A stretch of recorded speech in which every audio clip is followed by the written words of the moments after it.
Por favor, acompáñenme al Evangelio de Marcos. Evangelio de Marcos, y vamos a leer los versículos 26 al 31. Dice: cuando hubieron cantado el himno, salieron al monte de los olivos.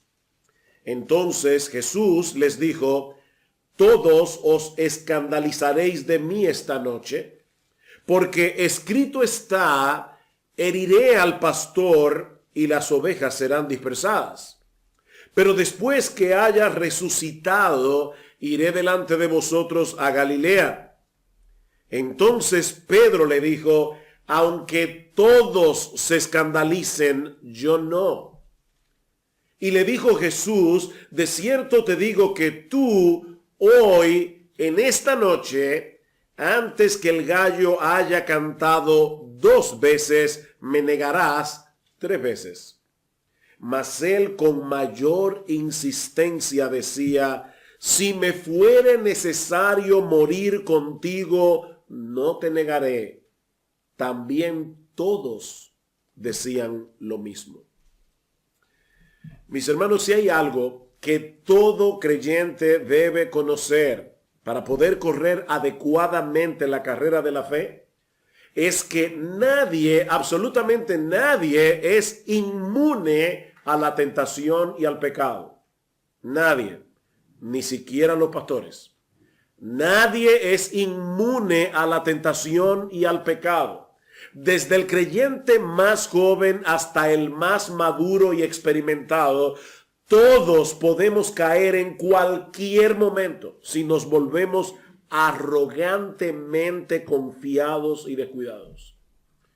Dice en Proverbios capítulo 16, versículo 18, que el orgullo va delante de la destrucción y delante de la caída la altivez de espíritu. Y en un tono muy similar, Pablo nos advierte en 1 Corintios capítulo 1, versículo 12, que todo aquel que piensa que está firme tenga cuidado, no sea que caiga. Queridos hermanos, ningún creyente está exento de caer en ninguna etapa de su vida cristiana. Ananías y Zafira mintieron al Espíritu Santo. Juan Marcos, el autor de este mismo evangelio, se apartó del campo misionero para regresar a casa y dejó solo a Pablo y a Bernabé. El apóstol Pedro se comportó como un hipócrita en la iglesia de Antioquía. ¿Recuerda cuando dejó de juntarse con los hermanos gentiles cuando llegaban los creyentes de Jerusalén? Y Pablo tuvo que amonestarlo públicamente. Los creyentes en Éfeso perdieron su primer amor. Habían hermanos en Tesalónica que andaban desordenadamente porque no querían trabajar. Y noten algo, yo estoy citando ejemplos del Nuevo Testamento, no del Antiguo Testamento. Estamos hablando de hombres y mujeres que se encontraban en la misma etapa en que nosotros nos encontramos en la historia de la redención, con el Espíritu Santo morando permanentemente en ellos, y aún así fueron derrotados en algunas batallas puntuales en su lucha con el pecado.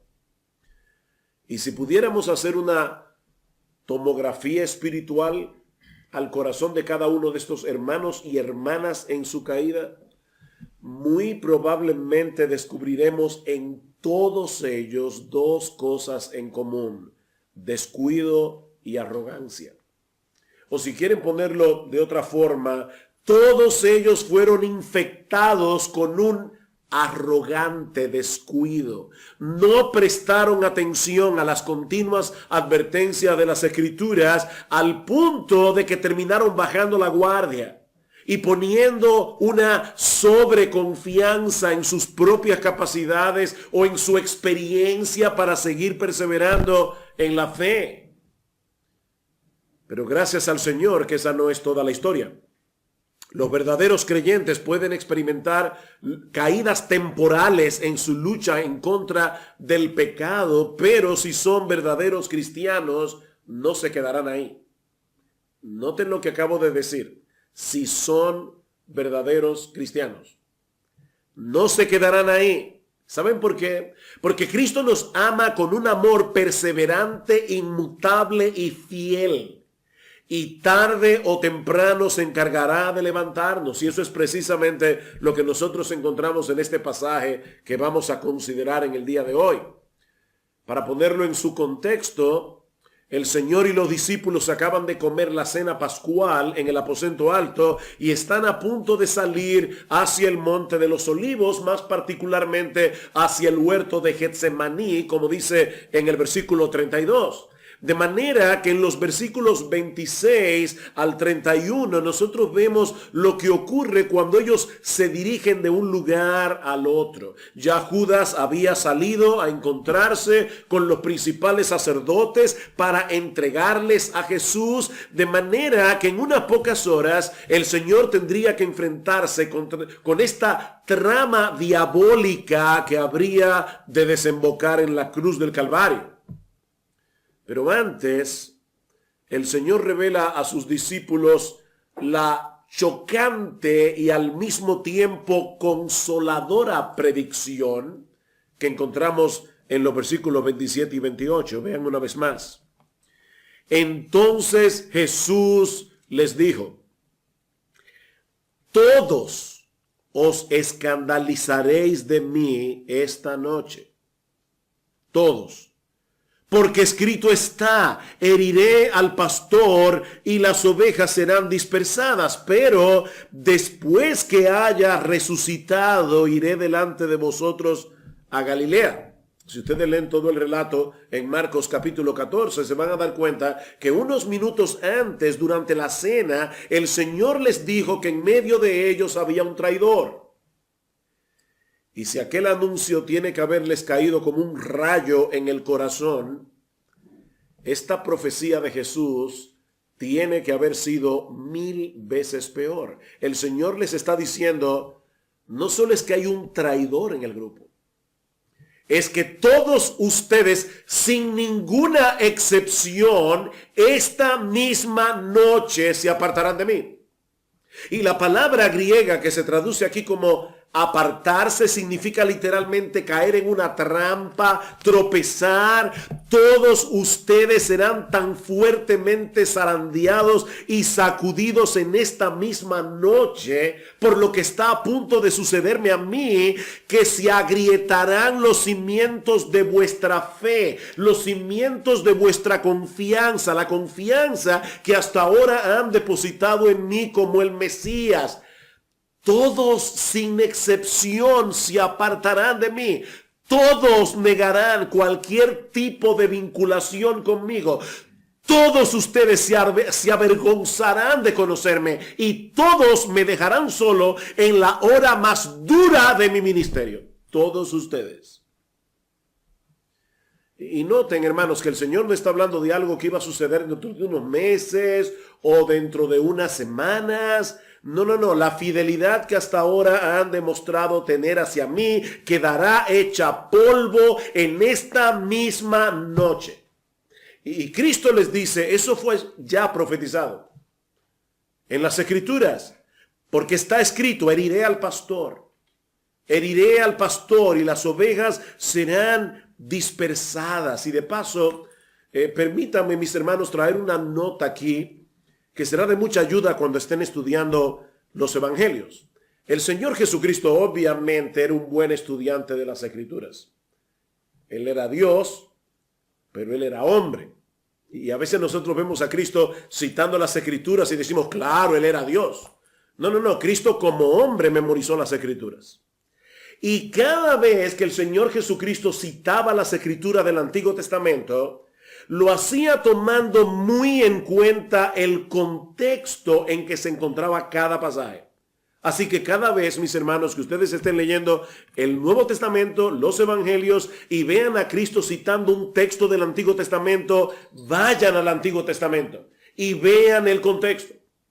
Y en este caso particular, Él está citando una profecía que se encuentra en Zacarías capítulo 13 versículo 7, en el contexto de un pasaje más amplio en el que Dios le promete a su pueblo perdón y purificación a través de la muerte de ese pastor que iba a ser herido. ¿Oyeron eso?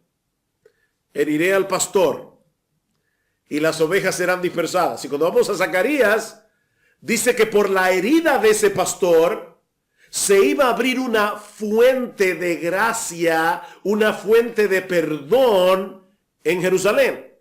Ahora, este no es cualquier pastor. Unos versículos antes, en Zacarías capítulo 12, versículo 10, y recuerden, hermanos, que la Biblia no se escribió originalmente en capítulos y versículos. Así que no digan, bueno, eso pertenece al capítulo 12. Y estamos en el capítulo 13 de Zacarías. No. Alguien decía que el que dividió la Biblia en capítulos iba montado en un burro y cada vez que el burro saltaba, ¡pum!, ahí dividía el capítulo. Y a veces el burro saltaba en un momento inadecuado. Ahora, yo no creo que eso haya sido así, pero definitivamente no se lleven de las divisiones de capítulos en ese sentido. El contexto puede ser más amplio. En Zacarías capítulo 12, versículo 10, Dios anuncia a través del profeta Zacarías que él derramaría sobre la casa de David y sobre los habitantes de Jerusalén espíritu de gracia y de súplica, es decir, espíritu de arrepentimiento. Pero entonces añade, y mirarán a mí a quien traspasaron. ¿Ustedes oyeron eso? ¿Quién está hablando aquí? Dios está hablando aquí. Y Dios está diciendo, yo voy a enviar espíritu de arrepentimiento cuando ustedes me miren a mí como aquel a quien ustedes traspasaron. Ahora, hermanos, nadie puede herir a Dios a menos que Él tome para sí un cuerpo de carne. Cientos de años más tarde, el apóstol Juan iba a citar en su evangelio este mismo pasaje del profeta Zacarías. En Juan capítulo 19, versículo 37, ¿recuerdan cuando un soldado atravesó el costado de Jesús ya muerto? Y dice Juan que salió de su costado sangre y agua. Dice Juan, eso sucedió para que se cumpla lo que está escrito en Zacarías capítulo 12, versículo 10. Ahora seguimos leyendo el libro de Zacarías y 4 versículos más abajo, recuerden, Zacarías 12:10, Zacarías 13:7 es, heriré al pastor, las ovejas serán dispersadas. En el medio se encuentra Zacarías capítulo 13, versículo 1. En aquel día habrá una fuente abierta para la casa de David y para los habitantes de Jerusalén para lavar el pecado y la impureza. ¿Ven el punto, mis hermanos? Mirarán a mí, a quien traspasaron, dice Dios. Y ahora dice que en aquel día, cuando me traspasen, habrá una fuente abierta para la casa de David y para los habitantes de Jerusalén para perdón y purificación. ¿Recuerdan lo que dijo Juan? Un soldado atraviesa con una lanza el costado de Jesús, sale sangre y agua, purificación. Es en ese contexto que ahora dice Dios en Zacarías 13:7, despierta espada contra mi pastor y contra el hombre compañero mío, declara el Señor de los ejércitos, y hiere al pastor y se dispersarán las ovejas. Mis hermanos, déjenme hacerles una pregunta. ¿Quién manda a buscar esta espada para que hiera al pastor? Es Dios mismo. Dios está diciendo, yo voy a herir al pastor. Yo voy a ordenarle a la espada de mi justicia que hiera al pastor. Queridos hermanos, ese que fue traspasado dice que es compañero de Dios. Y la idea del texto hebreo es el hombre que es mi igual o aquel que está íntimamente asociado conmigo. ¿Quién es este pastor? Que fue herido por la espada de la justicia de Dios. Obviamente no puede ser otro que el Dios encarnado que fue a la cruz del Calvario como el buen pastor que dio su vida por sus ovejas, recibiendo sobre sí el castigo que merecían nuestros pecados. Por eso es que el texto de Marcos dice, yo heriré al pastor. Yo heriré al pastor. No los romanos. No los judíos, no Poncio Pilato, no Herodes, no Judas. Yo heriré al pastor. Mis hermanos, todos ellos fueron responsables por su pecado, pero sin saberlo estaban cumpliendo el plan, estaban cumpliendo el decreto soberano de Dios. Ese es nuestro Dios. Él es soberano. Fue Dios mismo el que entregó a su Hijo por nuestras transgresiones, como dice Pablo en Romanos capítulo 4, versículo 25. La espada de la justicia divina tenía que traspasar al Salvador, aquel en quien el Padre siempre ha tenido todo su contentamiento, y la razón por la que él fue herido fue por ti y por mí. El problema es que en ese punto de la historia los discípulos no tenían la capacidad de ver la cruz desde esa perspectiva. Para todos ellos iba a ser un tropiezo enorme ver a su Mesías juzgado y condenado por los líderes religiosos de Israel y clavado en una cruz romana. Esa no era la idea que ellos tenían del Salvador. Y tal como había sido profetizado, esa noche todos ellos, sin excepción, abandonaron a Jesús. Pero hay una nota de esperanza para ellos en medio de este anuncio profético tan sombrío y desalentador. Vean el versículo 28 otra vez. Hermanos, esto es impresionante. Pero después que haya resucitado, Él no ha muerto todavía en la cruz. Después que haya resucitado, iré delante de vosotros a Galilea. Y de paso, noten que la herida que se le ha de infligir al pastor es una herida de muerte. Porque nadie resucita sin haberse muerto primero. O sea, cuando dice hiere al pastor, es hiérelo de muerte.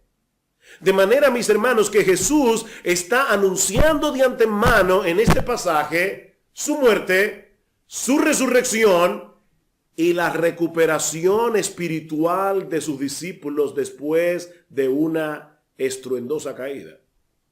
El buen pastor de las ovejas congregaría de nuevo a su rebaño, se reunirían una vez más en la región de Galilea. ¿Recuerdan dónde fueron llamados los discípulos?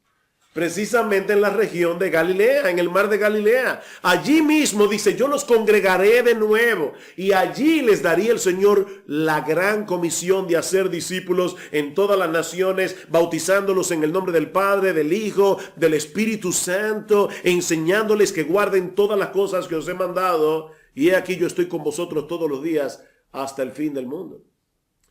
Así que, mis hermanos, los verdaderos creyentes pueden tener caídas, pero nosotros tenemos un poderoso Salvador que no dejará caído al justo. Todos ustedes se apartarán de mí esta noche cuando me vean padecer en debilidad. Pero ¿saben qué? Yo voy a levantarme de los muertos y voy a congregarlos de nuevo en torno a mí en la región de Galilea. Mis hermanos, es imposible, absolutamente imposible que un verdadero creyente se pueda perder y terminar en el infierno. Un verdadero creyente. Porque nuestra salvación, a final de cuentas, depende de Jesús, no de nosotros. Y gloria al Señor por eso.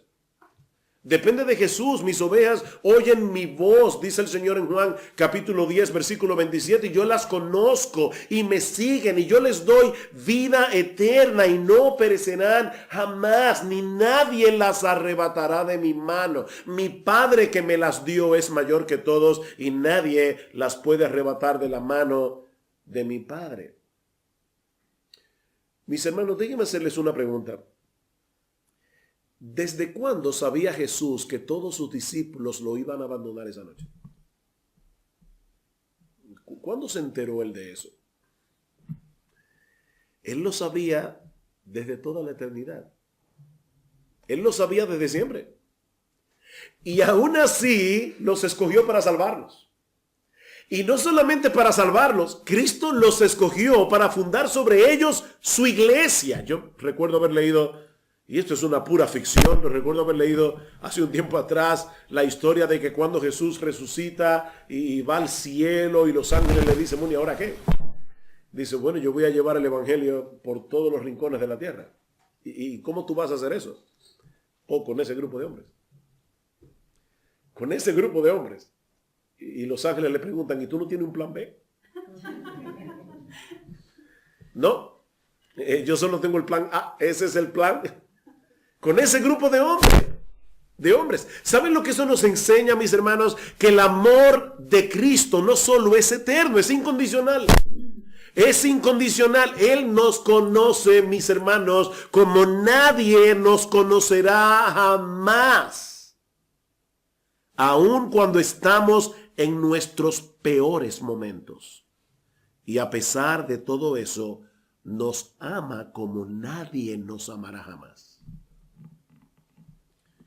Él no solo sabía de antemano lo que habría de suceder esa noche con sus discípulos, él también sabía de antemano la respuesta que cada uno de ellos iba a dar al escuchar estas palabras proféticas, y esto nos lleva a nuestro segundo encabezado, la reacción arrogante y necia de los discípulos. Mis hermanos, ¿cómo debieron reaccionar los discípulos ante un anuncio como el que acababan de escuchar? Si había algo que ellos habían aprendido después de haber estado 3 años con Jesús, es que Él no hablaba por hablar. Ellos sabían que las palabras de Jesús eran perfectamente confiables y veraces. Y por si todo eso fuera poco, Jesús acaba de hacerles ver que su caída temporal había sido profetizada 500 años atrás. ¿Saben lo que ellos debieron haber hecho?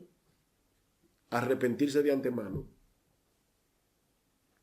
Los discípulos debieron ponerse a temblar esa noche y sentir como un peso en sus conciencias su propia pecaminosidad y cobardía.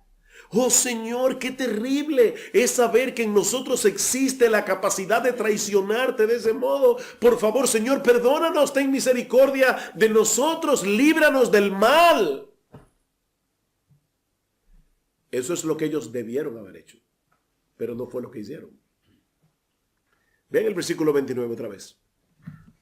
Entonces Pedro le dijo, y obviamente, vamos a ver dentro de un momento que todos los apóstoles estaban en la misma onda, pero siempre es Pedro el que sale delante.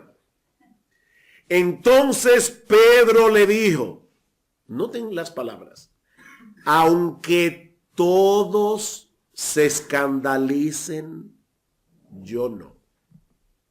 Yo no. Aquí hay una doble arrogancia. Una doble arrogancia. Por un lado, Pedro se coloca a sí mismo por encima de los apóstoles. ¿Se dieron cuenta?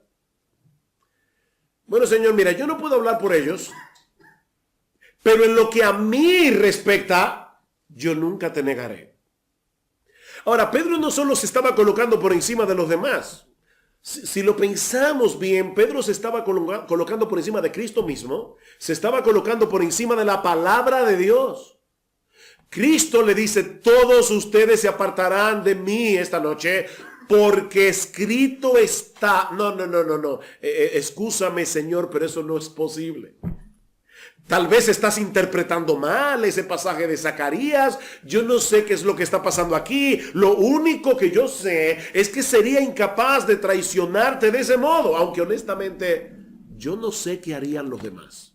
Estoy hablando por mí. En el texto paralelo, en el Evangelio de Lucas, hay un detalle que no aparece en los otros evangelios. Y es que Cristo esa noche le dijo a Pedro de manera particular, Simón, Simón, he aquí Satanás os ha pedido, no solamente a Pedro, a todos, Satanás os ha pedido para zarandearos como a trigo, pero yo he rogado por ti que tu fe no falte, y tú, una vez vuelto, confirma, fortalece a tus hermanos.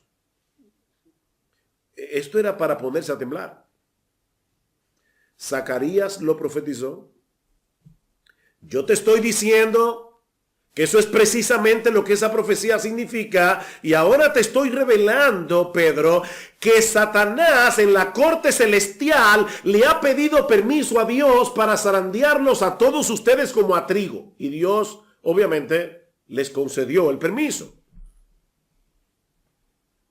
No, señores, que tú no entiendes. Ni el mismo diablo puede hacerme que yo te niegue.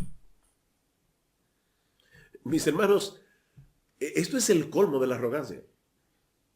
Esto es el colmo de la insensatez.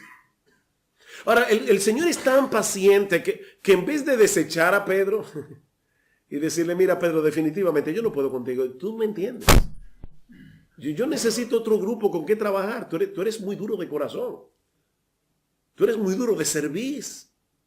Tú no aceptas mis enseñanzas. No, ahora el Señor va a darle la profecía con más detalles. Versículo 30. Y le dijo Jesús, de cierto te digo que tú, hoy, en esta noche, antes que el gallo haya cantado 2 veces, me negarás 3 veces. ¡Wow! Esta predicción no podía ser más específica.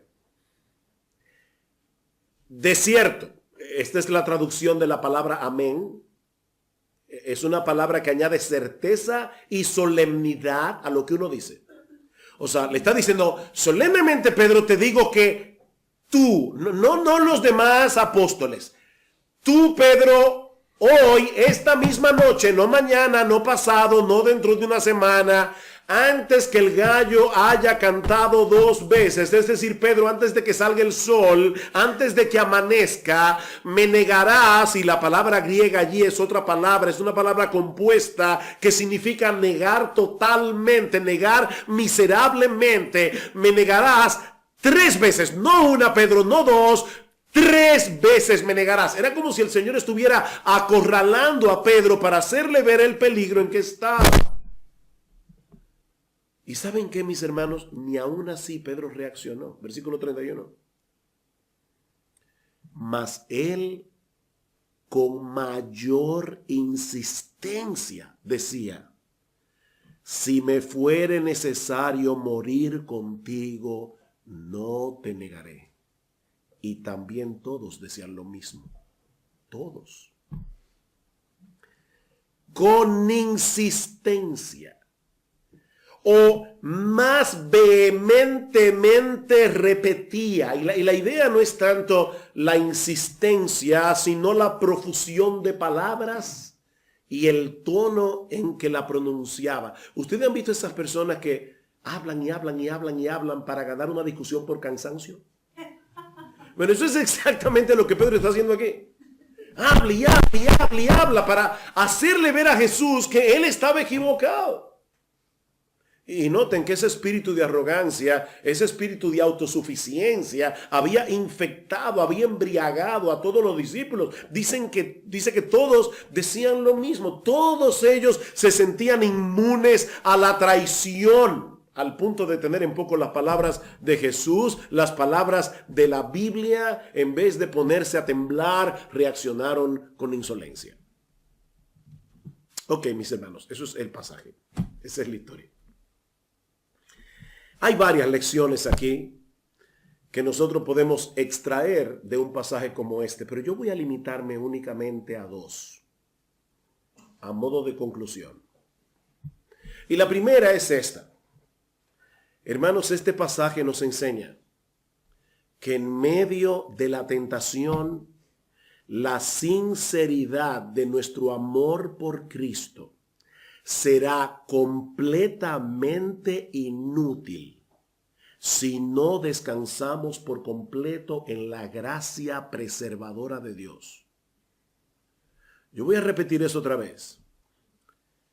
En medio de la tentación, la sinceridad de nuestro amor por Cristo será completamente inútil si no descansamos por completo en la gracia preservadora de Dios. Déjenme hacerles ahora otra pregunta.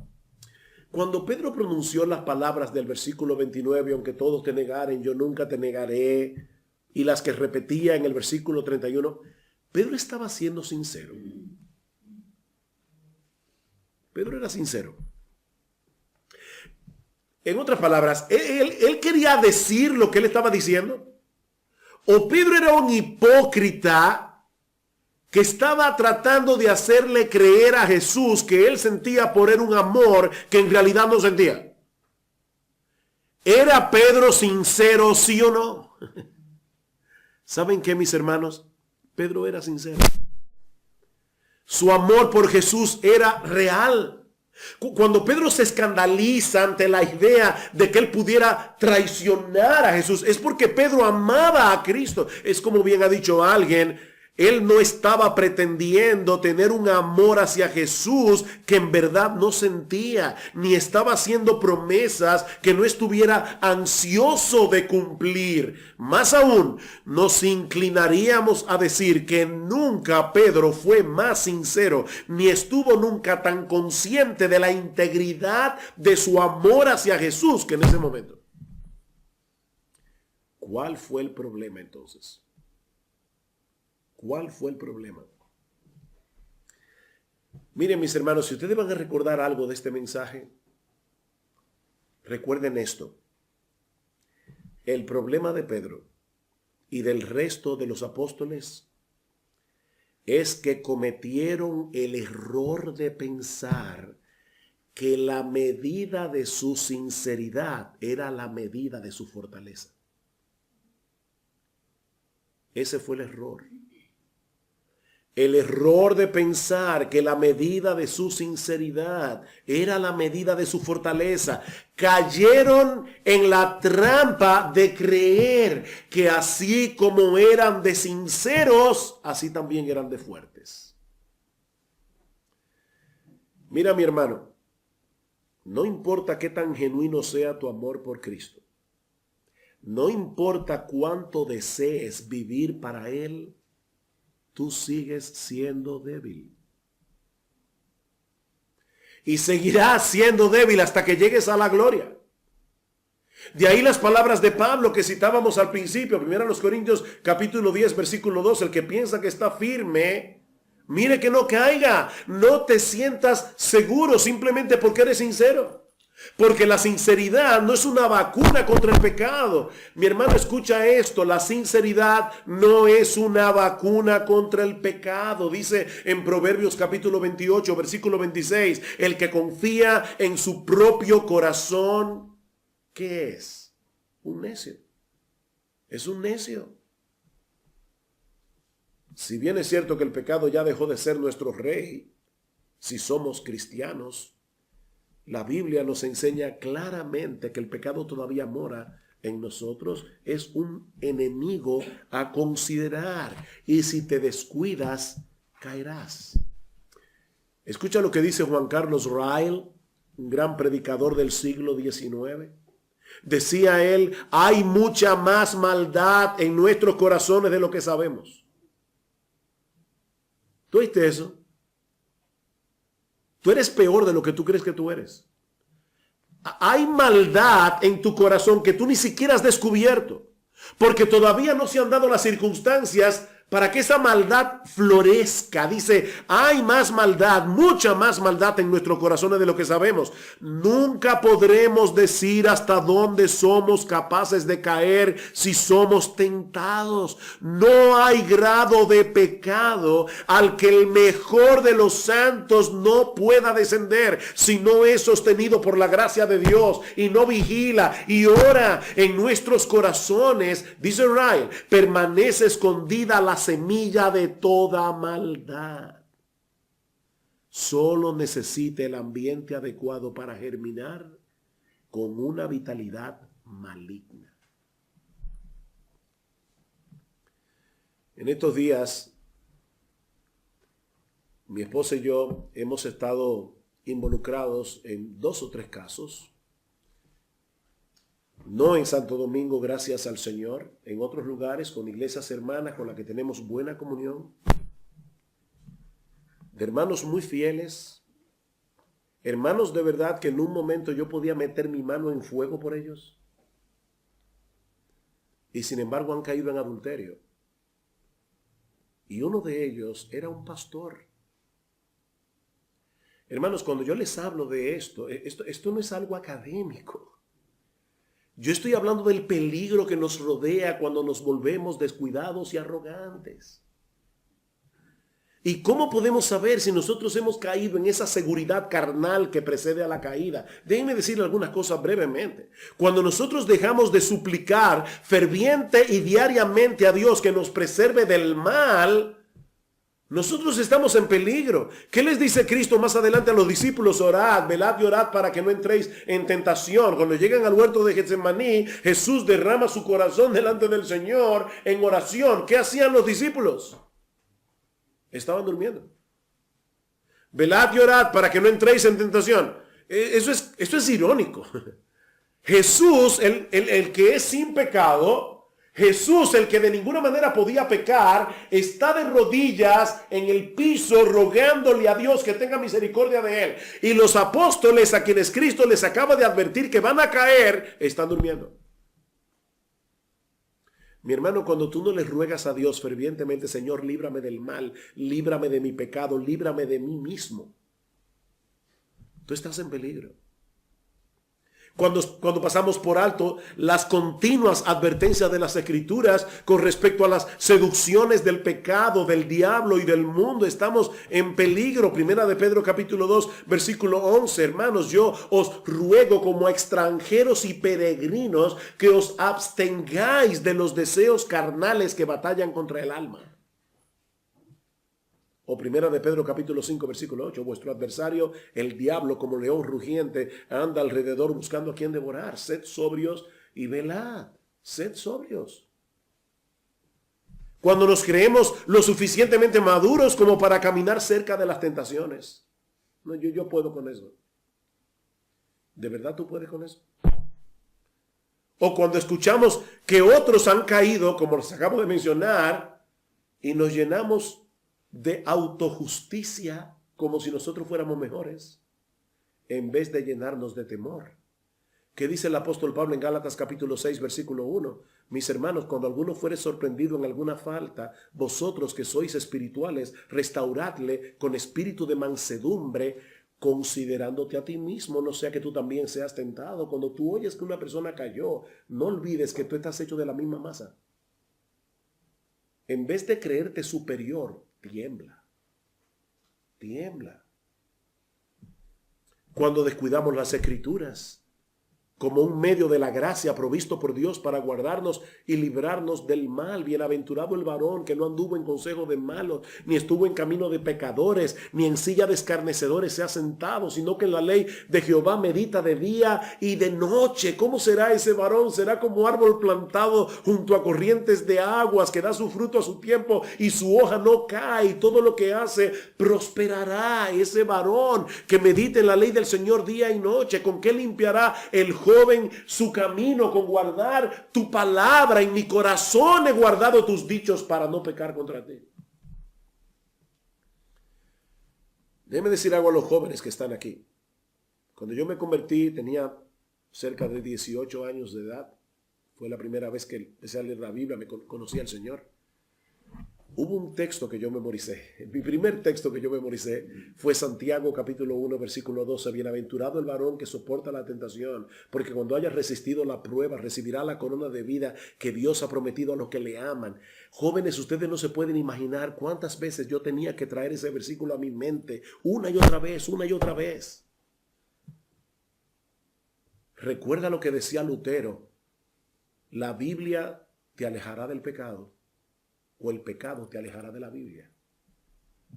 Usa este medio de gracia, empápate de este libro, lee la palabra de Dios, memoriza la palabra de Dios.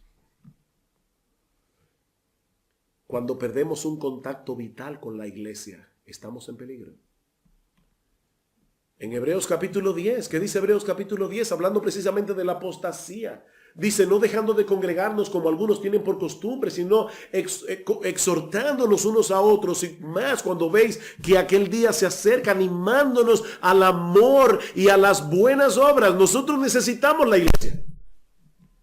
Necesitamos la iglesia. La vida cristiana no se diseñó para vivirla solos. La vida cristiana se diseñó para vivirla en comunidad. Nosotros necesitamos al cuerpo de Cristo, necesitamos al pueblo de Dios. Y yo no me refiero simplemente, mis hermanos, a venir los domingos y escuchar una prédica.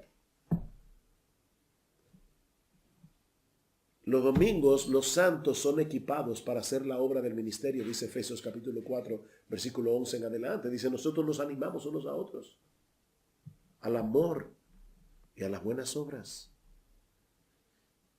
Mis hermanos, el que manifiesta esos peligrosos síntomas y no los corrige a tiempo, con toda seguridad caerá. Caerá. Y vendrá a ser una deshonra para el evangelio y para el nombre de Cristo. Mi querido hermano, en tu lucha contra el pecado, nunca cometas el error de pensar que la medida de tu sinceridad es la medida de tu fortaleza. No pienses eso. Pero este pasaje también nos enseña, en segundo lugar, el amor constante y eficaz de nuestro Señor Jesucristo, su poder para proteger y sostener a sus genuinos y al mismo tiempo débiles discípulos. El amor perseverante, el poder de Cristo para sostener a sus genuinos pero débiles discípulos. Miren, mis hermanos, la caída del apóstol Pedro esa noche fue estrepitosa. Todos los discípulos negaron a Jesús, pero ninguno como Pedro. Ninguno como Pedro. Pedro llegó a maldecir. ¿Recuerdan eso? Pedro llegó a jurar. Ustedes se imaginan al apóstol Pedro diciendo que me mate Dios si yo conozco a ese hombre. ¡Wow! Pedro negó a Cristo miserablemente. Pero cuando el gallo cantó por segunda vez, esta es una de las partes de los evangelios que más impactan mi corazón. Cuando el gallo cantó por segunda vez, dice en el pasaje de Lucas, en Lucas 22, versículo 61, el Señor se volvió y miró a Pedro. Y entonces Pedro recordó las palabras del Señor.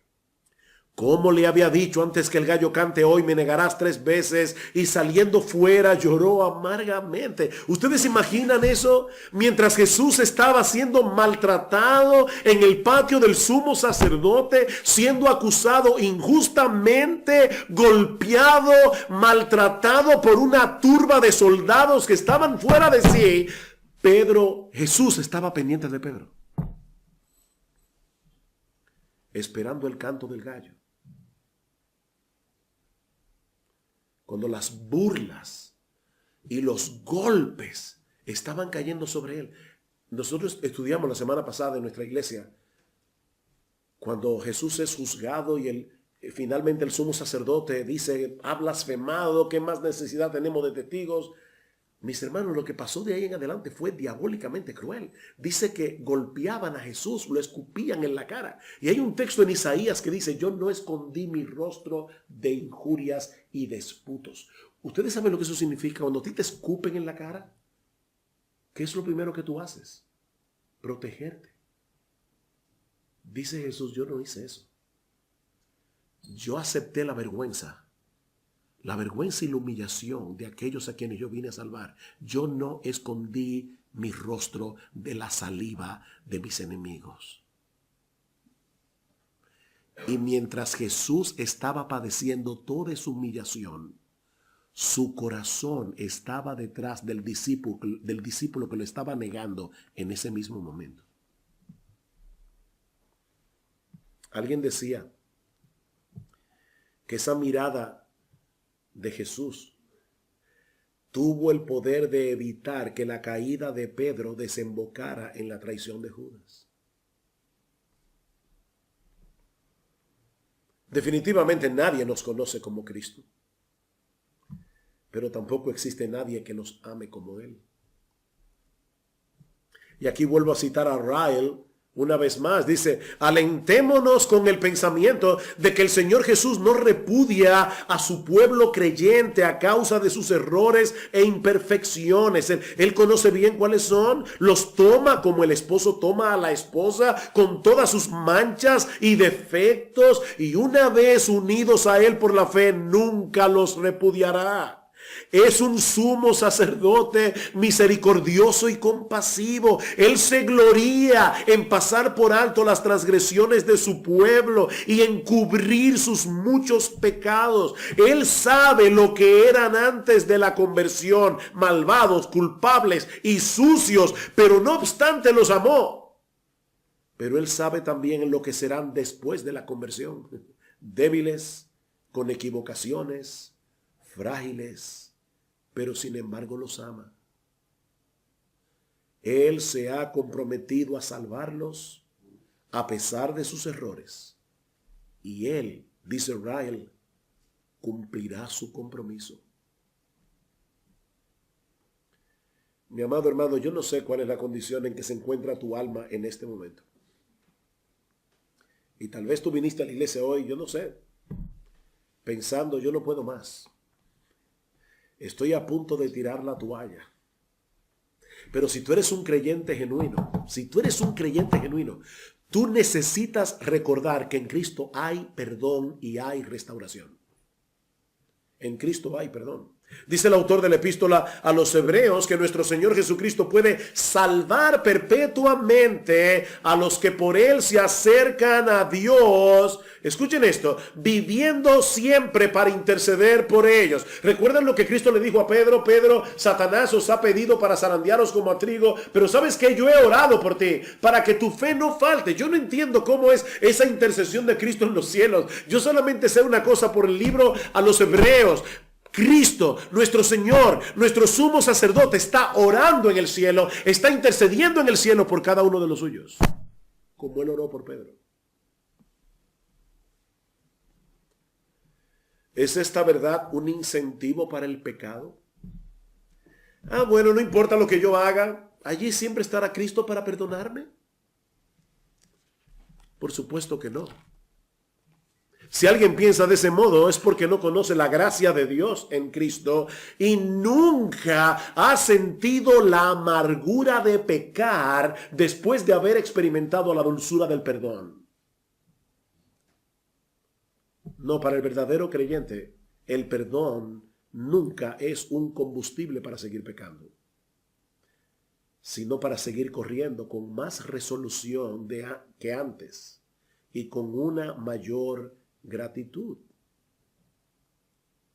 Los que esperan en Jehová tendrán nuevas fuerzas, se remontarán con alas como las águilas, correrán y no se cansarán, caminarán y no se fatigarán los que esperan en el Señor.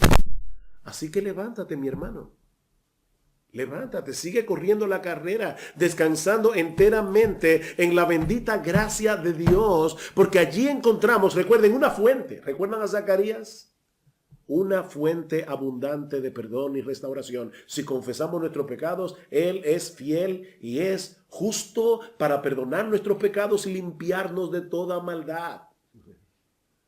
Yo recuerdo la primera vez leyendo la Biblia. Uno lee la Biblia y lee la Biblia, y un día el texto que se le hace muy familiar lo ves con otros ojos. Y yo recuerdo la primera vez que yo me di cuenta que ese texto decía, Él es fiel y justo. Yo decía, ¿cómo fiel y justo? Si está hablando del perdón. Yo esperaría que dijera, Él es fiel y compasivo. Él es fiel y misericordioso. Él es fiel y perdonador. No, Él es fiel y justo. ¿Qué tiene que ver la justicia con el perdón? Lo que yo menos quiero es que me traten con justicia. Yo quiero que me traten con misericordia. Pero si confesamos nuestros pecados, Él es fiel y es justo para perdonar nuestros pecados, porque ya Cristo pagó por ellos en la cruz del Calvario, y Dios en su justicia no va a castigar el mismo pecado dos veces. Así como Cristo ya fue castigado, Él es fiel y justo para perdonar nuestros pecados cuando venimos delante de Él en arrepentimiento y fe. Él es fiel y Él es justo para perdonar. Y si hay alguno aquí que todavía no ha venido a Cristo en arrepentimiento y fe, yo quisiera persuadirte en esta mañana a que te refugies en Él para el perdón de tus pecados. Mira, mi amigo, es terrible que un creyente sea atrapado momentáneamente por la arrogancia de su corazón y caiga en pecado. Eso es terrible, pero es 1000 veces más terrible que tú vivas sumergido en esa ilusión de autosuficiencia y al final seas arrojado en el fuego del infierno por los siglos de los siglos. Eso es 1000 veces más terrible. Así que por amor a tu alma, ven a Cristo, confiando únicamente en Él, clamando por su misericordia. ¿Y sabes qué? No solo recibirás el perdón de todos tus pecados, pasados, presentes y futuros, sino también la gracia transformadora de Dios, que te libertará del yugo del pecado para que tú vengas a ser de Cristo y de nadie más. Ven a Cristo, mi amigo, y ven ahora. Porque ahora es que Dios te está dando la oportunidad de arrepentirte. Alguien decía, el mañana es del diablo, el hoy es de Dios. Lo haré mañana. No es ahora. Es aquí, en este momento. Ven a Cristo y pídele que transforme tu corazón de piedra en un corazón de carne. Pídele que te dé la fe y el arrepentimiento. Pídele que te ayude a entrar por la puerta estrecha. Y Él lo hará, porque Él nunca ha desechado a nadie que viene a Él clamando por misericordia. Ven a Cristo y ven ahora.